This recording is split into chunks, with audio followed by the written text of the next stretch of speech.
Praise the Lord, hallelujah. So as a believers ఎంతమందికి పరలోక రాజ్యంలో స్థానం ఉందని ఎంతమంది నమ్ముతున్నారండి? నేనైతే నమ్ముతున్నాను.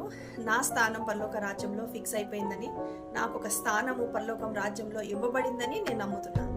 As a believers we all have a place in heaven. ఈ స్క్రిప్చర్లో చదివినప్పుడు ఏమనుందంటే, మనల్ని ఆల్రెడీ దేవుడు పరలోక రాజ్యంలో తండ్రి కుడిపార్శ్వమున యేసు ప్రభు వారిని తండ్రి అయిన దేవుడు మరి మరణించి తిరిగి లేచిన తర్వాత ఆయన యొక్క కుడిపార్శ్వమునందు ఆయనను కూర్చుండు పెట్టుకున్నాడంట.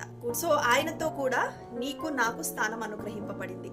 బిలీవర్ అయితే అంటే ఒక విశ్వాసివైతే, యేసుక్రీస్తు నీ కొరకు చనిపోయి మరి యేసుక్రీస్తు నీ పాపాల వెల చెల్లించి క్షమింపబడడానికి ఆయన తిరిగి లేచాడంట. సో నీ పాపములు ఇప్పుడు క్షమింపబడి ఉన్నదని ఇప్పుడు మీరు నమ్ముతున్నారు అనుకోండి, నా పాపములు క్రీస్తునందు క్షమింపబడి ఉన్నాయని, అప్పుడు మీ స్థానము పరలోక రాజ్యంలో ఫిక్స్ అయిపోయి ఉందంట. హల్లెలూయా.